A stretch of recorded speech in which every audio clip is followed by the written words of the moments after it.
Stay tuned for Pause for Thought, the podcast hosted each week by cats and dogs with a message. And now here's your friendly host, Miss Annabelle.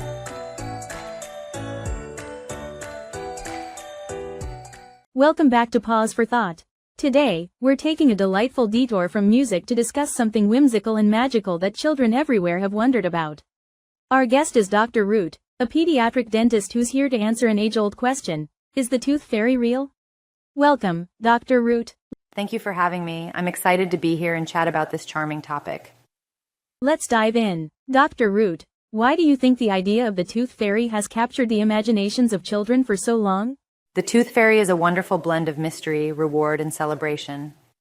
Losing a tooth can be a little scary for kids, but the idea of a magical figure turning it into something exciting like a coin or a small gift makes the experience much more positive.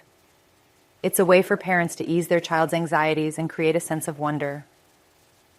That's a beautiful perspective, but many children ask outright, is the tooth fairy real? What do you say to that?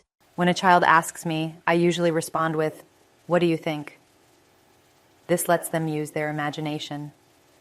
For younger children, the belief in the tooth fairy can bring joy and excitement.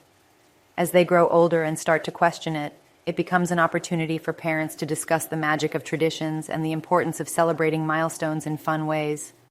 It's such a lovely tradition. Do you think the tooth fairy has any practical benefits beyond the magic? Absolutely. It encourages children to take care of their teeth. When kids know that the tooth fairy will be looking at their tooth, they might be more motivated to brush and floss regularly. It's also a way for families to talk about oral health and celebrate their child's growth. That's a great point. How do you suggest parents handle the transition when children realize the tooth fairy isn't exactly real? Honesty delivered with kindness is key. Parents can explain that the tooth fairy is a fun tradition created to make losing teeth special and memorable. It's also an opportunity to reflect on the importance of family traditions and how they help us connect and celebrate milestones together. I love that. Before we wrap up, do you have any fun tooth fairy tips for parents? Certainly. Parents can personalize the experience by leaving little notes from the tooth fairy. You can also make it creative by sprinkling a bit of glitter or fairy dust where the tooth was placed. And of course, use this moment to reinforce good dental habits by praising how clean and healthy the tooth looks. Those are fantastic ideas. Thank you so much, Dr. Root, for sharing your insights and keeping the magic of the tooth fairy alive. It's been a pleasure. Remember, the tooth fairy may be magical, but good dental care is the real key to a healthy smile.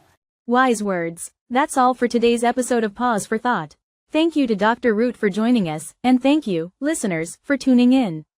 Until next time, keep the magic alive and take care of those pearly whites.